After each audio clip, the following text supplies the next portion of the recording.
Meron po ba tayong mga bisita this morning? Do you have a visitor this morning? Lahat po ay bagong attend?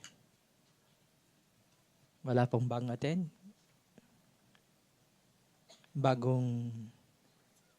Magbagong buhay? Wala pa? So, amen po. Lahat po tayo ay mukhang bago ang damit dahil nakasahod na. Yung iba, delay pa. Anyway, okay lang daw. So, today po ay wala po yung ating mga pastor ngayon. Bear with me. At ako ang yung makakasama ngayon for the Friday's worship today. Next Friday po ba nakabalik na po ba si Pastor Eli? Okay pa. Parang malulungkot kayo. Masaya ba? Okay, it's Friday, no? It's the Lord's Day. So, tayo po ay mag-aaral ng salita ng Diyos at hindi po tayo babalik dun sa series ngayon. And the Lord is imparting me that naka-2 successive Friday po tayo na hindi po tayo nag-celebrate ng tunay na mensahe mula sa Ama ng bawat tahanan at maging Ama ng simbahang ito. So, ang tawag ko dito is a post-Father's celebration po na message na kailangan marinig po ng bawat ama na tunay na ama ngayon at yung mga magiging ama pa. Amen po. Yung mga bagong kasal, di ba? Yan yung mga susunod na. Pero yung iba na wala namang asawa, huwag kayong maging ama pa, ha? Saka na. Kailangan makakita muna kayo ng mga partner nyo. Amen po. So, samahan niyo po ako sa panalangin. Let's all bow our heads and come to prayer. Father God, kami po ay nagpapasalamat for this morning that we true believe, Panginoon, na hindi niyo po pahihintulutan na ito ay makalampas ang mensaheng ito. Na bilang Ama, bilang kayo ang Diyos, ang aming Ama. And today, the Holy Spirit is working in our lives. Continue to bless us. Continue to humble kami po, Panginoon, ng inyong mga anak. Na wala kami pwedeng ipagmalaki sa inyo. Lahat po ay manggagaling sa inyo. All things will be provided by your end, Panginoon. Biyang aming Ama. Today may have a clear picture of what we are going to show us as we study your word, Panginoon. Cover me by your blood and may quiet our hearts, our spirit. Let our mga rebellion spirit po namin, Panginoon, ay mawala ito by the work of the Holy Spirit. In Jesus' name, we all pray. Amen and amen po. So today we are going to look back on the study kung saan on the book of Luke. Hindi tayo dun sa series po natin. At ito po ay pag-aaral natin on Luke chapter 15, verse 11 to 32. So open your Bibles dyan po sa text na yan at dyan po tayo magko-concentrate. So during the Old Testament time po, particularly po dun sa creation, tinawag po ito ng author na si Moises, ang pangalang Elohim, which means the God who created everything. Lahat ng bagay po na nakikita nyo ngayon, it was God, Elohim, who created.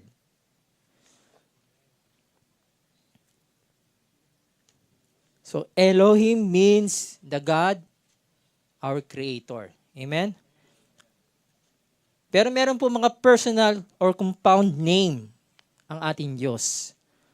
Nung panahon po ni Abraham, or should I say Abram, so napapunta siya dun sa Mount Moriah at inutusan po siya ng ating Panginoon, ihandog yung kanyang anak na si Isaac, nag-iisa niyang anak.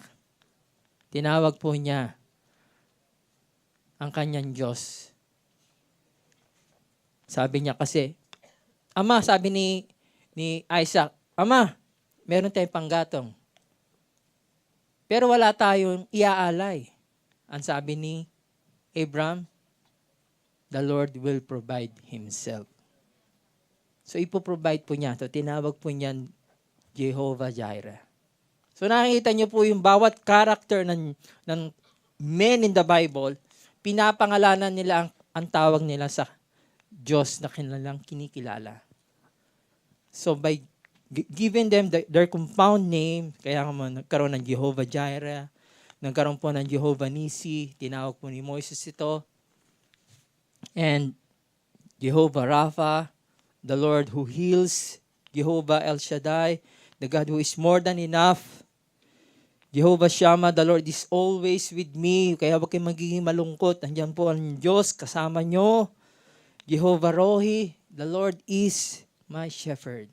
That is the compound name of our God. Pero kayo ba, meron ba kayong tawag sa inyong Diyos?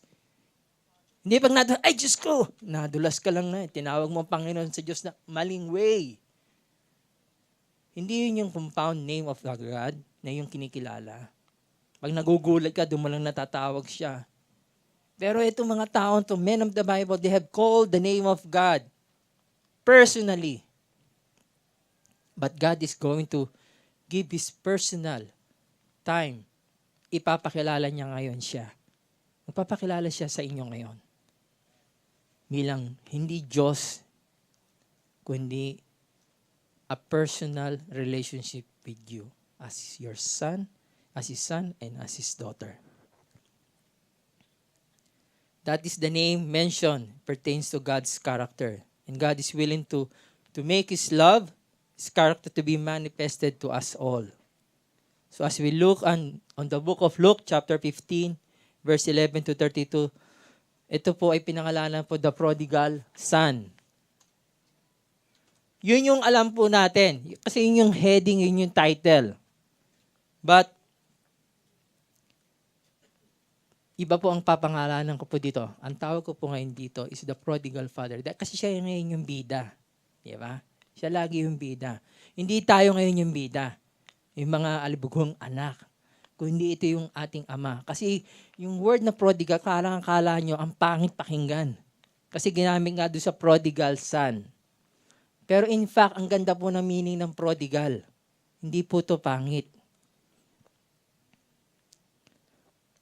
So, samahan niyo po ako. Medyo tumayo tayo muli ngayon. Medyo ma-exercise para mawala yung antok natin. Magbigay galang tayo sa reading of the Word of God. All together. And he said unto him, ito po yung older brother, Son, thou art with me, and all that I have is thine. It was meet that we should make merry and be glad, for this brother was dead and is alive again, and was lost and is found. May the Lord God bless upon the reading of His holy word. Pwede na pong makaupo ang bawat isa. So as I proceed to this message, I would like to stress out the word, yung kanina, no? The prodigal father. So, prodigal muna. So, sabi po doon, recklessly, wastefully, yan yung negative thing. Yung tingin natin. Ganyan yung ginawa nung younger brother. Recklessly, wastefully. Pero, another word or a positive is extravagant. And, my favorite word, lavish. Sa Tagalog, ang ating ama ay labis-labis siyang magbigay, magmahal. Ganun ang Panginoon. Ganun yung Father na ito na dapat natin makilala. He is a lavish God. Kaya nga, di ba, sumusobra siya pa nagbibigay sa atin. Ganun ang ating Ama. He is a lavish God. Amen? Doon po sa mga foreign natin dyan. Kaya hindi explain na lang, ha? So we are going to look on the word prodigal on a positive way. Okay? Okay pa? Not on a negative way.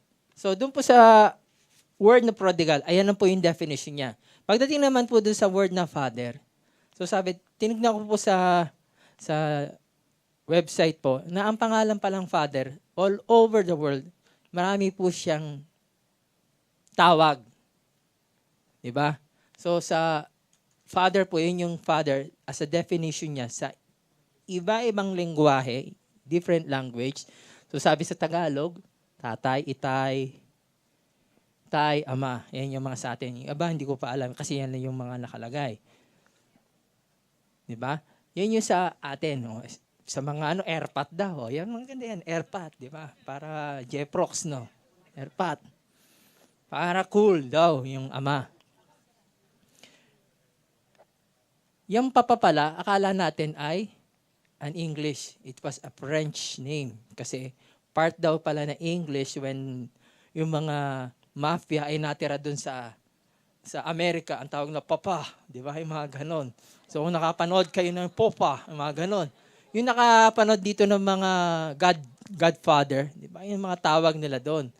So akala natin English yung pala, hindi. It's a French name po yun. Sa Japanese daw, talaga ang mga binigyan ng parangal ng mga Japanese, ang pangalan na ama. Ang tawag nila ay Otosan. Yan. Natuwa ako dyan. Talagang Otosan nila ang kanilang ama. Give me to. Kailangan ko to. Diba? Lahat to. So, nakakatuwa sila, no? Talaga sila Otosan. Yan ang ama. Pagdating naman po sa Amerika, yan, sa English, it's what's called daddy, dad, pop, yan. So, bahala na kayo kung ano yung gusto nyo tawag. Pero huwag nyo tatawagin yung mga ama nyo ngayon ng Otosan, ha? Tagalog lang tayo, Tagalog lang.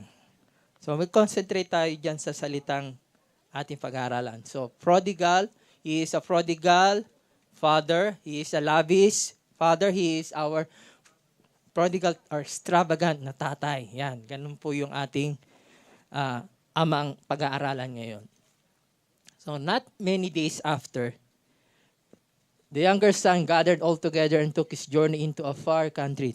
And there was a substance with righteous living. So, ito po yung story na kung saan, ito pong ama ay meron po siyang dalawang anak. He has 2 sons. One is younger, one is older. But itong younger, medyo mas malapit siguro doon sa kanyang ama. At alam niya yung situation ng kanilang family. He knows that his father is an extravagant father. That's why, ano hiniling niya? Hinuhanan niya po yung kanyang mana.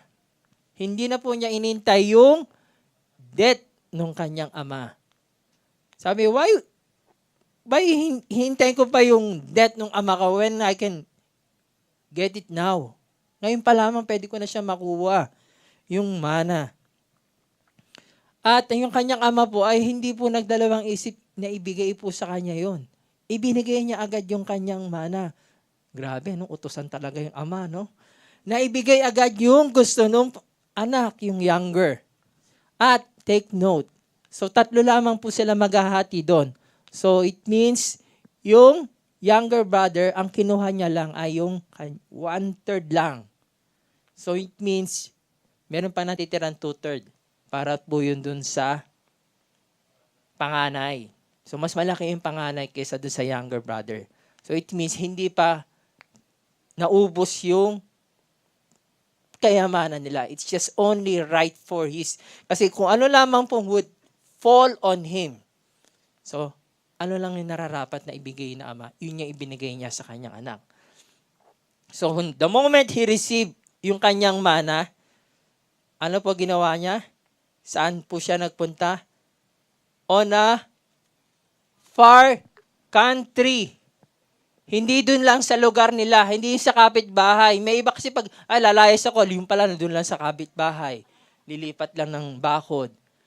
Pero ito, nung the moment he received his portion, he went away on a very far. Yung sigurado pong malayo, hindi po siya makikita. That all his goods took with him on a journey on a very far country. Kasi he wanted to have a good life. Yun ang gusto niya mangyari, to have a good life. Kasi hindi po niya to na-experience dun sa kanyang tahanan, on his home. Kasi bakit? Meron pong ama na oops, bawal yan. Oops, hindi pwede yan. Oops, ganyan. Yun yung pakiramdam niya. So meron siya rebellious spirit. Sabi niya, siguro mas maganda na lumayo ako, go in a very far country, that I could have my own life. So being very far from his father, away, on a country na hindi po masigurado mapupuntahan siya malayo, I wanted to have an independent life. So as he thinks, marami kang dapat i-obey on the rules of his father. Mga house rules. Ito po yung nangyari dun sa older brother.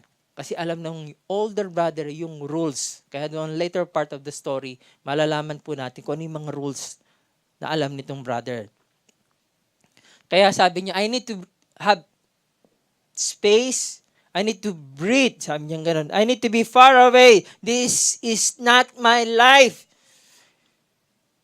Yun ang sabi nung younger brother. I wanna live forever.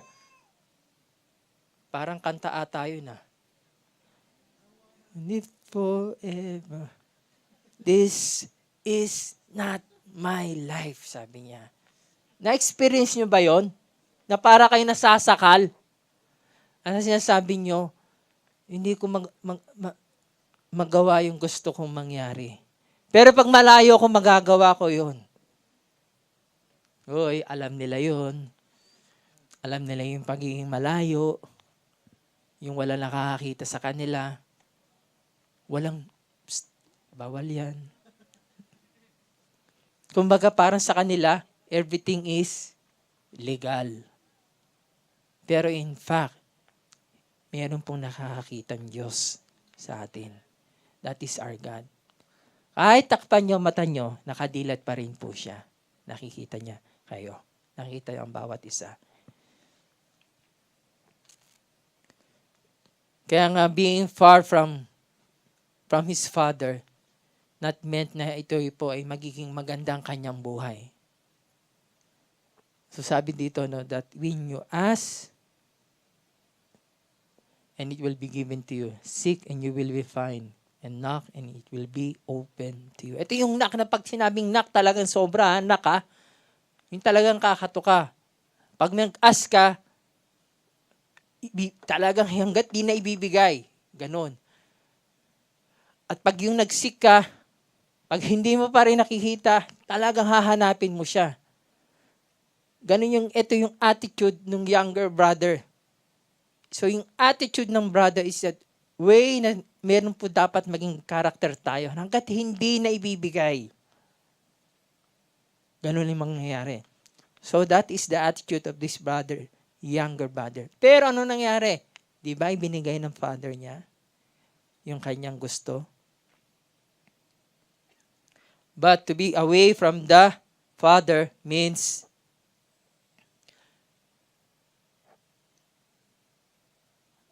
sabi dito, that I am the vine, that you are the branches, and apart from me, you can do nothing. So, ang Ama, siya po yung source that everything that we need in our lives. Being away from the Father or being away from the source, ano pong mangyayari? You cannot do. Hopeless po. Malayo ka sa iyong Ama. Wala kang magagawa. Akala mo na yung lahat na meron ka ngayon is enough? No, hindi. Just is only for a moment. Partial lang yun. Mauubos lahat yun. Kaya nga, sabi po ng Panginoon, siya yung vine. So, kailangan kang, lagi ka naka-attach dun sa vine. Tandaan nyo, we are only the branches. So, yung source na kailangan natin ay lagi nandun sa main branch po. Sa main, talagang pinangkukunan. Siya pong ating Ama. Kaya, to be away from the source is just telling to yourself that I am nothing. Nothing to be proud of, nothing to hold on, nothing that we can proud of unless we keep ourselves attached to the vine. And not only the vine, ito po yung true vine, sabi ng Panginoon. I am the true vine. So never remember that you will not keep yourselves from the source. We are only a portion and we are just only a branch. Branch lamang po tayo at nauubos po lahat ng pinoprovide ng Panginoon. Kaya lagi, didikit tayo lagi sa vine. didikit tayo po. Yung lahat ng pangangailangan natin, siya po magpaprovide. Unfortunately, the result of being away nitong younger brother na ito from the source brought him famine. So this shows a clear picture of being away from the Father. He began to be in want. Nangailangan na po siya kasi naubos na po yung lahat ng source na pinrovide. So as he went, joined himself to a citizen of that country, and he sent him to his field to feed swine, and he would faint and have filled his belly with the husk that swine did eat, and no man gave him unto him. Naubos po lahat. Lahat ng kanyang dala-dala na 1/3 na yon. Ang masama lang po dito, hindi po niya ininvest. Talagang ni-wastefully po niya, recklessly. Kaya, lahat po na may pangangailangan natin, kailangan dumikit lamang po tayo. Kasi siya lamang po talaga magpo-provide. Amen po? So at the moment po naman na naubos, ano nangyari? Then the famine arose. Hindi yung famine nag-arose, tapos meron pa siya. Hindi kasi recklessly, hindi niya iniisip na baka may mangyari, baka may ganito. Inuubos po niya lahat. At saka dumating yung famine na yun. So he began to be in want, and the only thing that come to his mind is survival. Paano ba akong survive? At so, ano pong nangyari dito? Na-experience niya yung kumain ng mga pagkain na kinakain po ng bawal dito. Diba? He went to his point ng kanyang buhay. Lowest point na no clothes to wear. Lowest point, no shoes to sleep on. Lowest point, no food to eat. Lowest point, nothing to be proud of. Na bilang anak ng kanyang ama. In which the father covers every single detail ng pangangailangan nitong younger brother when he is in his presence of his father. Cover ng Panginoon yun, ng kanyang ama. Lahat ng pangangailangan niya, every single detail, yan ang ating pong ama. He can cover. Kaya, have you ever experienced being in want na nangailangan po tayo? That is our God. Siya lamang po. And today, the Lord is telling you, pinakapos ka ba ngayon? Nangangailangan ka ba? You are on your lowest point ng inyong buhay. Today, sabi ng Lord, bear with me. Ipapakilala ko kung sino ako sa iyo ngayon. So when he came to himself, he said, how many hard servants of my fathers have bread enough and spare, and I perish with hunger, and I will arise and go to my father, and will say unto him, Father, I have sinned against heaven and before thee. I am no more worthy to be called thy son. Make me one of thy hard servants. So here's the realization. After coming to his senses, he remembers everything that the father had po. Yung ano yung meron siya. He had many servants. He had bread to eat and spare. Malapit na po matapos yung Ramadan. Kakain na naman po siya. Hindi na po siya diet, gano'n. But most of all, his father, ang nakalimutan niya. But when he is on with his father, everything provided po. Diba?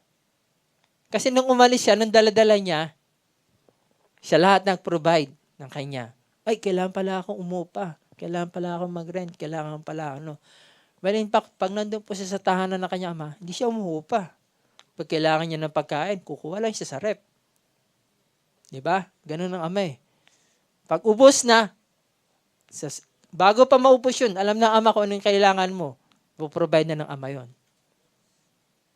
Pero nandun siya on a far country, lahat pala pinoprovide niya. Bibili niya lahat, gagastusin niya, pantulong niya lahat, beddings niya lahat.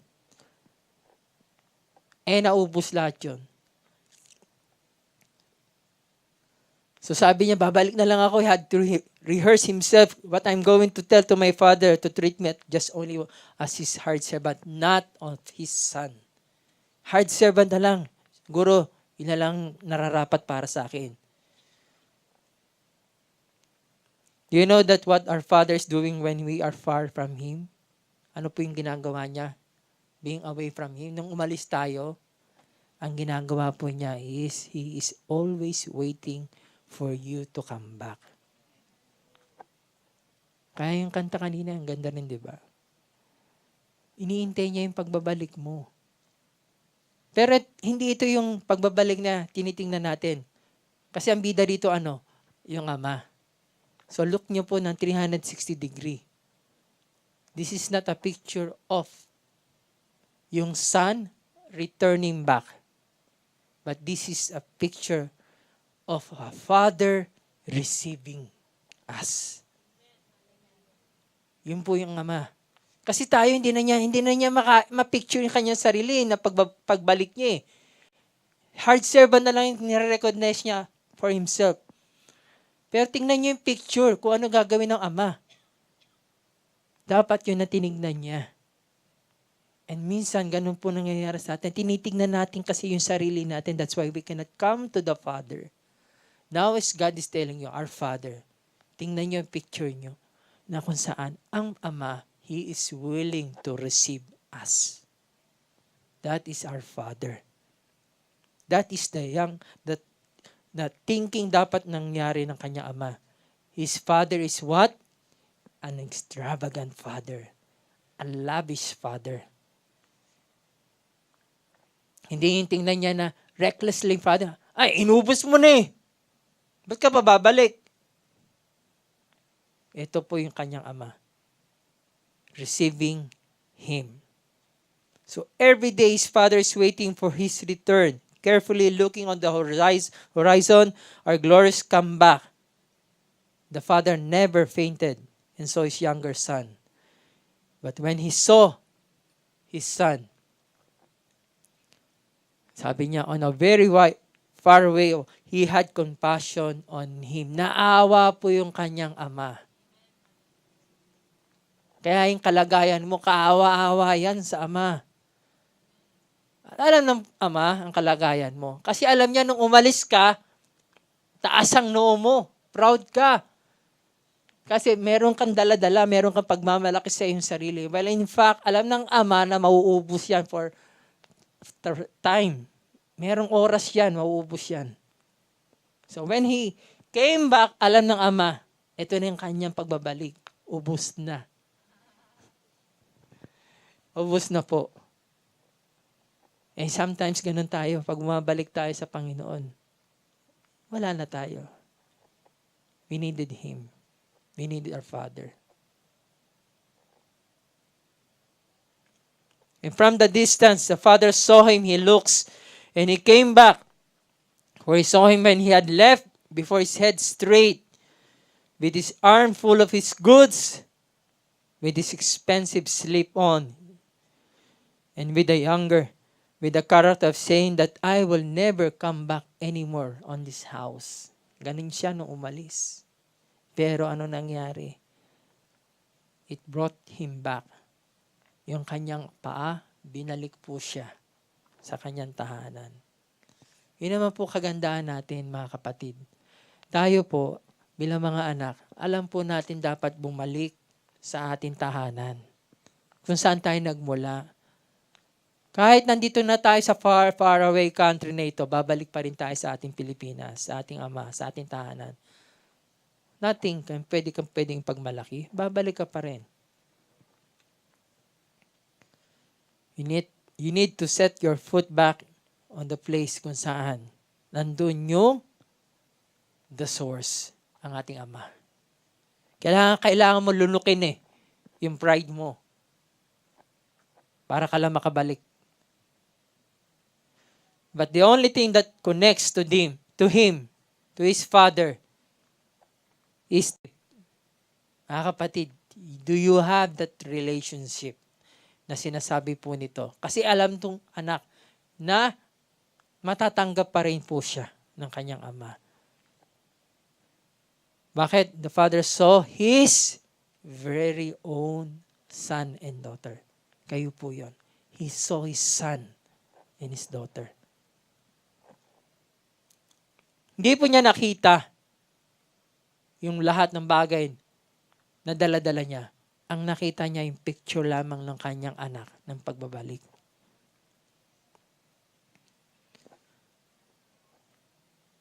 And the son said unto him, Father, I have sinned against heaven and in thy sight, and have no more worthy to be called thy son. But the father said to his servants, Bring forth the best robe, put on him, and put a ring on his hand and shoes on his feet, and bring hither the fatted calf, and kill it, and let us eat and be merry. Whatever he lacks, being away to his father from the source, he received it all in full. Wala po siyang damit, food to wear, food to eat. Meron po siyang fatted calf. Dress to wear. Sabi niya, bring me the best robe. Shoes on his feet. Binigyan po siya ng slip-on. During Boaz time po, importante po ng tsinelas, slipper. It is your identity. Ibinabalik po ng ating Ama. Yung identity niya. So, all, He received it in full. Tinanggap po niya lahat. So, yung pagbabalik po niya sa kanyang Ama, ano po nangyari? His Father has the right to return back more than anything na was lost sa kanya. Ganyan po yung ating Ama. Sabi dito, for the son was dead and is alive again. He was lost and is found. And they began to be in merry. Ang ating pong Ama, the Father of restoration. That is our God. He can restore everything that was lost in our lives. That lost sa kanyang buhay, sa kanyang being far away. Now, God is willing to restore everything in your lives. Right now. Today. So do you want something to restore in your life right now? Come to the source, mga kapatid. He is the source. That is the invitation of the Lord to us. That He said, come to me, all you have been heavy laden, and I will give you rest. The word come.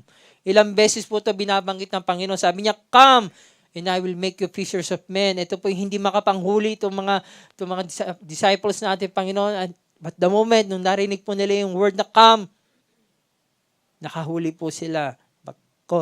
Kasi sila po ay sumunod. When Peter po, meron pong great storm, anong nangyari?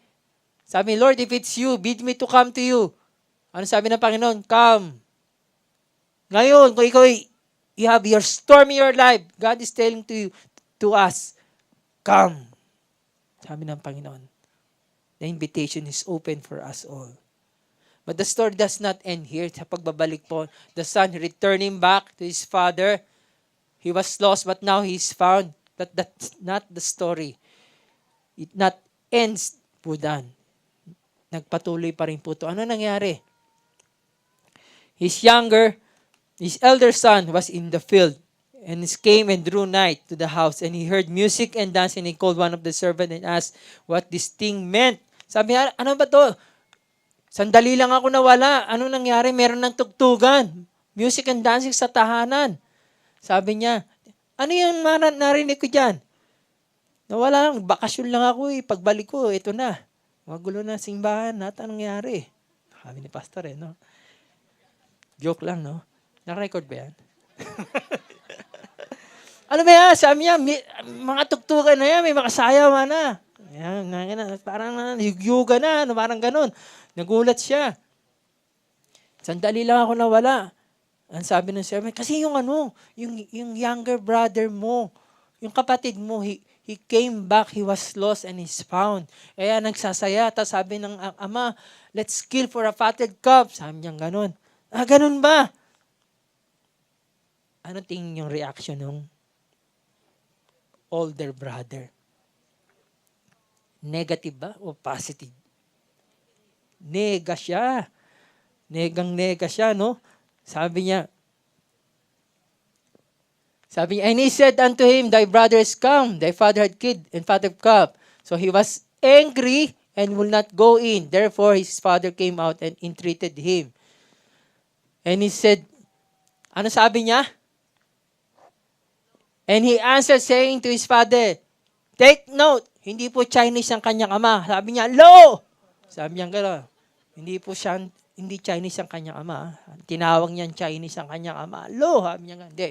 Sabi niya, behold, parang gano'n. Sabi niya, this many years do I serve thee, neither thy transgress. Ay, sabi niya nga, nag-serve ako ng lahat po ng ginawa ko na. Umattend na ako ng Bible study.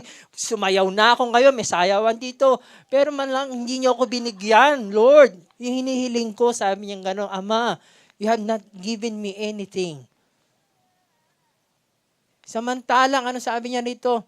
But as soon as this son was come, which hath devoured thy living with harlot, thou hast come killed with the fatted calf. Ano po yung attitude nung kaninang younger brother?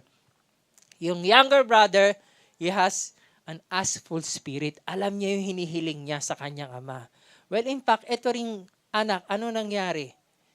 Itong older brother, instead of asking what the father has, ang attitude po niya is, before he asks, he complains. Ganito gagawin ko, Lord, ganito, ganyan. Complain tayo ng complain eh. Kaya naman na ibigay ng Panginoon.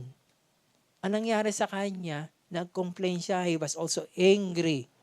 At ano pang sabi niya? Ano yung mga tugtugan na yan? Sabi niya gano'n, kayo nagko-complain, ayun yung mga maingay, tawag sa inyo mga older generation na kayo.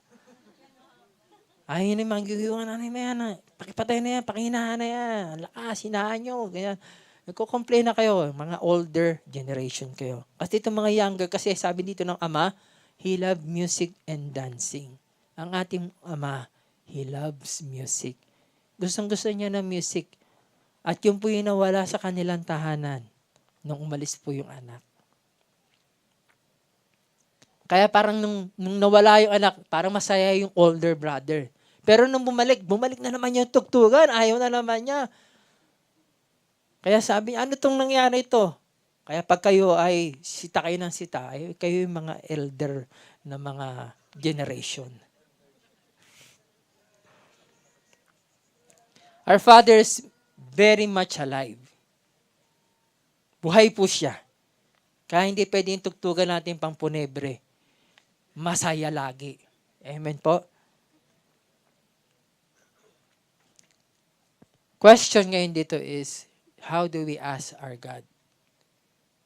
Do we have an attitude of a younger brother? Na alam niya ang kanyang hinihiling. Alam niya kasi kilala niya ang kanyang ama. Or itong older brother, alam din niya ang kanyang ama, pero he complains first. Pero both ways, anong po sabi dito ng Panginoon?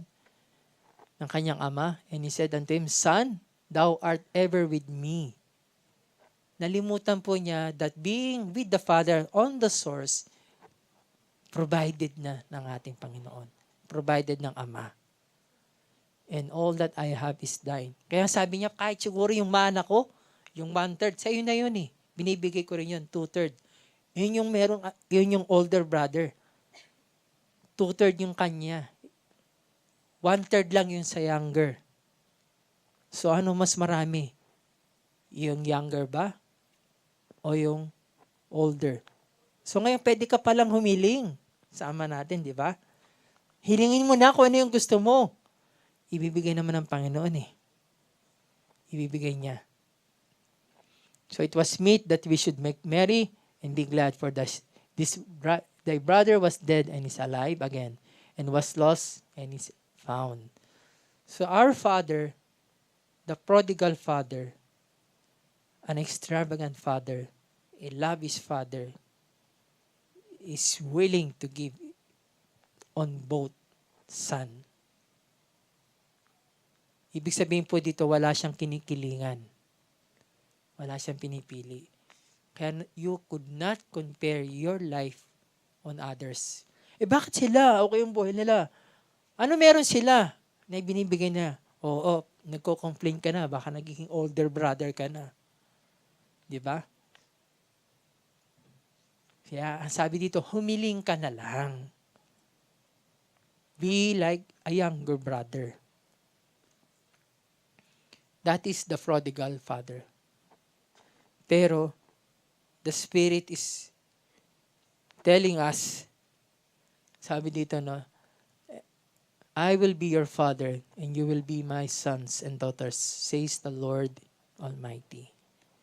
Pag sinabi mo yung God, di ba parang pakiramdam niyo what? He is far. Pero ngayon, kunin niyo yung inyong mga palad, close your eyes, at ramdaman niyo po yung pintig na inyong puso ngayon for the moment.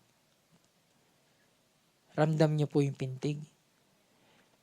And say it. Sabihin niyo sa inyong mga sarili, Father. Malayo ba siya? Napakalapit niya, di ba? Now open your eyes, baka makatulog kayo. Ganyan po kalapit ang ating Ama. Ang lapit-lapit niya. Hindi siya yung God. Ang layo. Ngayon din sabi niya, Father, ang lapit ko lang sa iyo ngayon. Kung hindi niyo pa po kilala ang iyong Ama ngayon, papakilala po siya ngayon. Hindi a God of the Old Testament, but now He is on our New Testament. He is a Father that very near to us. Amen po. Samahan niyo po ako sa panalangin as we close. Father God, kami po ay lumalapit sa inyo bilang aming Ama. Hindi po Diyos ng mga lumang tipan of the Old Testament times. But now, you are a God, our Father, our Abba Father, that's saying to us that you are very near and not far from us. Far from far from things we need, Lord. Far from what we ask for. Not far things that we lack. But you are a God that is near. At bago pa mangyari lahat po, you can restore back things that was lost to us. Lord, tanggalin niyo po an attitude that we always complain. Give us, Lord, a spirit of like a younger son. That the moment we ask, we know you will give.